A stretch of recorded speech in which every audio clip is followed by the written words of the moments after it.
Ay, nasa na. Oh. Ay, din. Oh.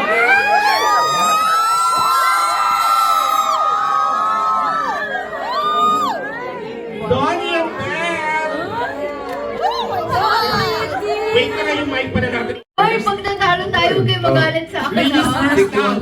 Ladies first down. O, sino ang una magpapahula? Sige, sila Trix. So we have 60 seconds and you have to get as many words. 60? Wait, 60 seconds. 6 o 1 minute.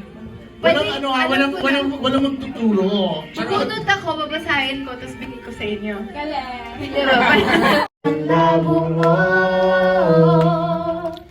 nahulog pa rin ang puso ko sa'yo. Ano bang sagot sa katanungan? Ano bang gagawin sa nararamdaman? Kahit na magtago, hindi tatakbo. Pagkat alam kong hahanapin ka ng puso ko. Kahit na magtakbo, hindi lalayo. Wala nang siguro, sigurado ako.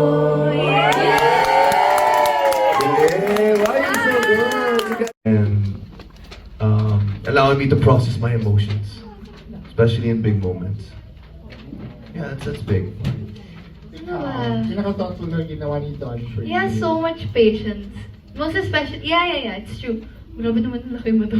Yes, kasi like whenever we shoot, syempre minsan na-overwhelm kami sa emotions ng characters namin. So hindi talaga maiwasan yung times na, maski ako hindi ko maintindihan sarili ko, kasi hindi ko maintindihan nararamdaman ko dahil nadadala ako sa eksena. Pero siya, okay lang. Like he has so much patience, and I think that's the most thoughtful thing he can do and still is doing. So, yeah. May question pa? Yes. If you're gonna have a superpower, what would it be and why? Parang tanong ko yung kila, Ryan Reynolds sa superpower.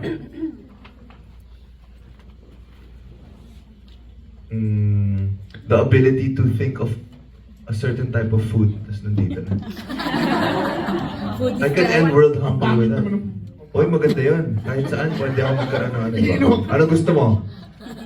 Ano gusto niyo po? Japanese? Yan Dito gusto na. mo? Parang first time ko naisip yun ngayon. Parang interesting eh, no? In fairness. Ayaw mo yun, Darts? Ayoko nagdadayos ako. Ano gano'n? Batang-bata, yung mga bell ng Dory nakikita namin doon ng bata-bata. Oo nga, ano yan? Yun yung Season 1. trailer ng season 1. Ang bata mo dyan. Sabi mo yung ayun o, ala. Ang Why payat pa, won't you leave? ang payat pala ni Dory dyan, no? Pero nung nagkubad siya dyan, hat na kayo. Pero payaton pala. Siyempre, pandemic, iba-iba yung tsura ko din. Oh, pero last 3 questions. Okay. If you will choose one project that challenged you most, what would that be? Either separately or together. Ano nagawa namin? Yeah.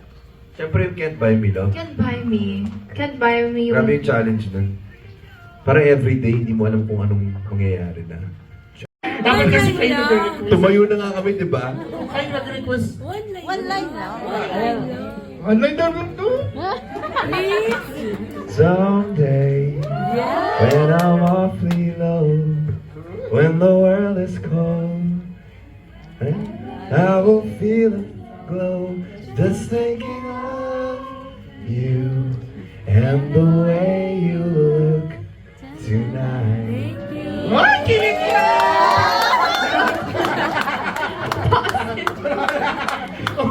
Pero thank you. Okay. Alam na natin the way you At dahil dyan, maraming salamat po. Thank you very much. So, ang next natin, magpo-photo op na po tayo. Yes! By group. So, asin ko lang yung mga tissue na nagamit.